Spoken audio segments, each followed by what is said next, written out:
Sorry, मैं जरा cabinet reshuffle कर रही थी।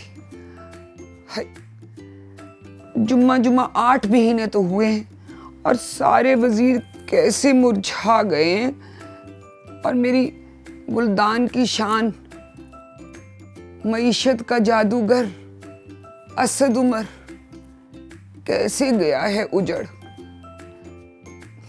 मेरा पोस्टर बॉय, पीटीआई का ब्रांड एम्बेसडर। अच्छा भाई, क्यों निकाला मुझे? और शेर पढ़ो। हजारों ख्वाहिशें ऐसी कि हर ख्वाहिश पे दम निकले। अब आपका दमखम भी निकल रहा है और पटवारियों के हासे भी, थोड़ा सा मेरा भी। और उनके साथ साथ ख्वाहिशें भी सारी पूरी हो रही हैं। इधर असद उमर ने इस्तीफे का शोशा छोड़ा और सोशल मीडिया पर ये वेली कॉम शुरू हो गई, धन धनाधन धन। मईशत को तबाह करके भागना है तो करीम बाइक करा लो। अवाम तो तेल और गैस के ज़खायर निकलने की उम्मीद लगाई बैठी थी। इमरान खान ने असद उमर निकाल दिया। काबिल रहम तो ये बात है कि जो शख्स 1 करोड़ नौकरियां देने आया था अवाम को, वो खुद बेरोजगार हो गया। गेम ऑफ थ्रोन्स ने अपने इतने मेजर कैरेक्टर्स नहीं मारे एक सीजन में जितने पीटीआई ने मार दी। और अब गेम ऑफ थ्रोन से में भी तब्दीली आ गई है।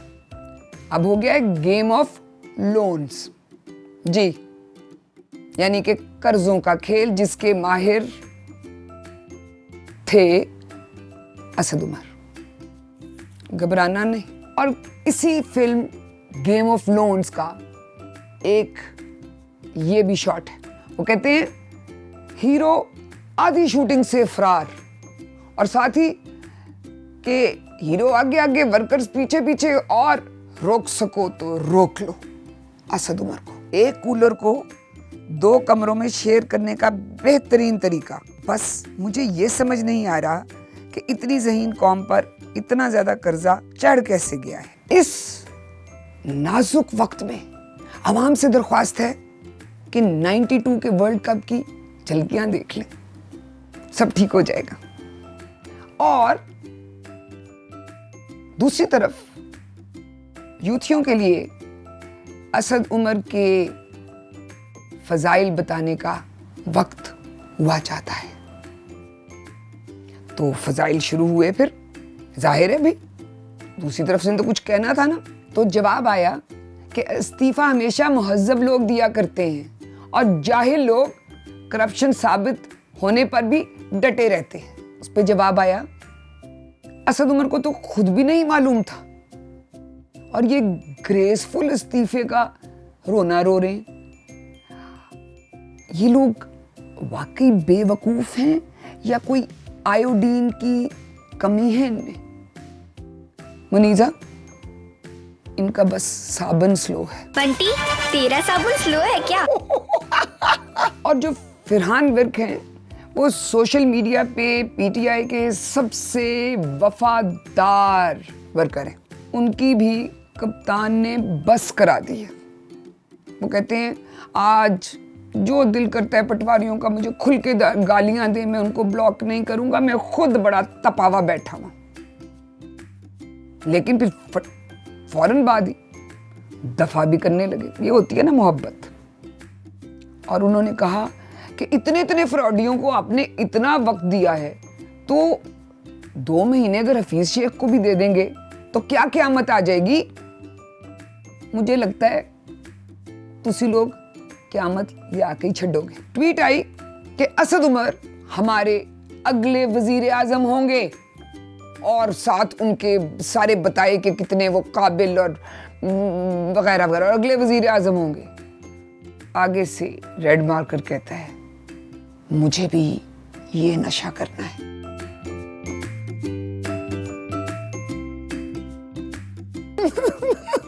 असद उमर के बाद बारी आई वजीर इत्तलात साबका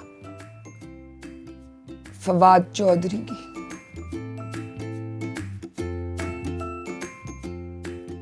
अब वो साइंस और टेक्नोलॉजी के वजीर लगा दिए गए हैं और बकौल किसी के कि ये ओहदा उनको इस कामयाबी पे मिला है कि उन्होंने जो सरकारी हेलीकॉप्टर था वो CNG पे कन्वर्ट करवा दिया है और अब उस पे आपको ब्लैक होल तक भी लेके जाएंगे 55 रुपए फी किलोमीटर। एक ने पूछा, साडा मुंडा साइंस दा वजीर लग गया, कहते मुंडा करदा की है? कहते हैं वो वड्डे आलू ते निक्के आलू अलग अलग करता है। और ये हैं पाकिस्तान के साइंसदान वजीर फवाद चौधरी, आइंस्टाइन का दूसरा जन्म। हंसी की बात तो अपनी जगह, मगर उमर सैफ जो बहुत पंजाब में जिन्होंने IT पे काम किया है, उनकी एक ट्वीट आई जो कुछ दिल दुखा सी गई। उन्होंने कहा कि हमारे मुल्क में साइंस, टेक्नोलॉजी और IT की मिनिस्ट्री किसी को सज़ा के तौर पर दी जाती है। मतलब पूछे सज़ा उसकी है कि हमारी है?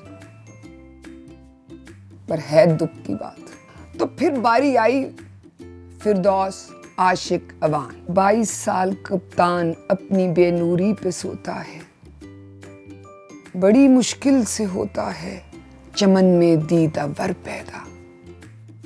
फिरदौस आशिक अवान आपकी नई वजीर इत्तलात, कप्तान की 22 साला जिद्दोजहद का नतीजा। ये भी कहा गया कि फिरदौस आशिक अवान को फवाद चौधरी की जगह लगाना बिल्कुल ऐसे ही है जैसे आप सुजुकी मेहरान के बदले में सुजुकी FX ले लें।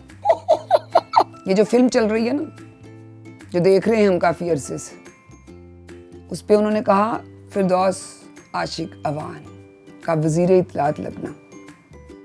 स्क्रिप्ट राइटर चाहता है कि इस फिल्म का एंड कॉमेडी सीन से हो। दो मरासी जा रहे थे, किसी ने कहा कपड़े बदल लो, बहुत बदबू आ रही है, और फिर इन दोनों ने आपस में कपड़े बदल लिए।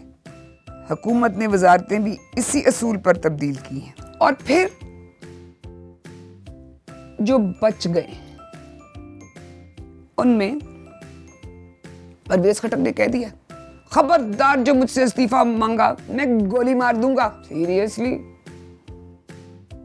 और फिर नईमुल हक, बैठ जाएं भाई सेफ है। और अपने कप्तान साहब, अल्लाह का शुक्र है मैं बच गया हूं। इस सारे मामले पर ट्विटर पे जो ट्रेंड्स चल रहे थे, एक तरफ तो ये थे जो कहते थे कप्तान की निकम्मी टीम, ये ट्रेंड था। दूसरा था तबाही का क्रेडिट नियाजी को। तो वो जो कप्तान की निकम्मी टीम है उसके अंदर उन्होंने तो दरिया को ही कूजे में बंद कर दिया। हर शाख पे उल्लू बैठा है। भला तुम्हें क्या, तुम अपना उल्लू सीधा करो। अगर PTI वालों को जापान वाले भी हुकूमत दे दें तो ये यही रोएंगे कि हिरोशिमा और नागासाकी के बम के असरात अभी तक खत्म नहीं हुए। और दूसरी तरफ ये ट्रेंड चल रहा था, we stand with you Khan, we love Asad Umar. ये होती है वफादारी, ये होती है मोहब्बत। वैसे आपस की बात है, दोनों तरफ ही अंधी मोहब्बत, ना दूसरे का अच्छा देखते हैं ना अपना बुरा देखते हैं, बस मत मारी हुई। इसीलिए किसी ने कहा है कि पाकिस्तान का पहला तस्वर अल्लामा इकबाल ने नहीं, बुल्ले शाह ने पेश किया था। वो कहता है, चल बुलिया चल उत्थे चलिए जिथे सारे अन्ने। तो मैं थोड़ा सा ऐड कर रही हूं कि हम लोग जो बन गए हैं, अपने मुंह ते आप चपेड़ा अपना सिरी भन्ने, गूंगे बोले देन दलीलां, कौन किसे दी मन्ने। तो सोचिए और सोच के सोचे छोड़िए।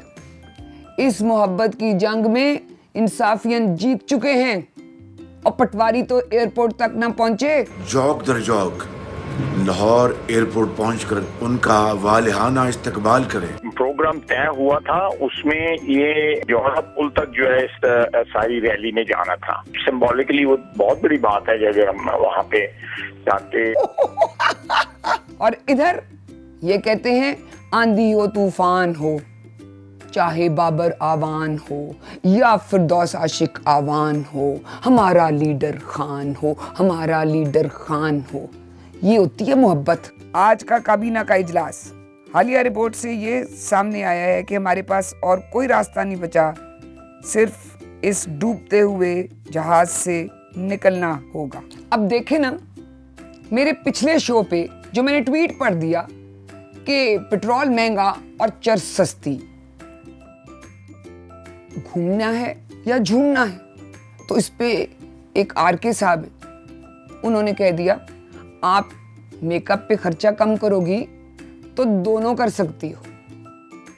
तो आरके सोच लें, मेकअप कम किया ना तो आपने चर्च छोड़कर पेट्रोल पीना शुरू कर देना और फिर बच्चों को कहना है सो जाओ, नहीं तो तमकिनत आ जाएगी। एक दफा डिसाइड कर लें आपने ह्यूमर शो देखना है या हॉरर शो देखना है। और इसी वाले ट्वीट पे लोगों के और भी एतराज थे, काफी लोगों के हैं, चर्च तो इतनी सस्ती नहीं है। तो जनाब, जो चीज इस्तेमाल करता है उसकी कीमत उसी को पता होती है। शोशे तो और भी बहुत है, मगर उनको सुनाने के लिए पहले बुजदार साहब को ट्रेंड होना पड़ेगा और पीपल यानी आप लोग को बड़ा होना पड़ेगा। तब तक इंतजार करें, तो फिर आपसे मुलाकात होगी नए शोशों के साथ। अपने शोशे हमें भेजते रहें #सोशामीडिया और चैनल को सब्सक्राइब करना ना भूलिएगा। रब रखा। सारे ही फूल मुरझा जाते हैं, मुझे लगता है गुलदान में कुछ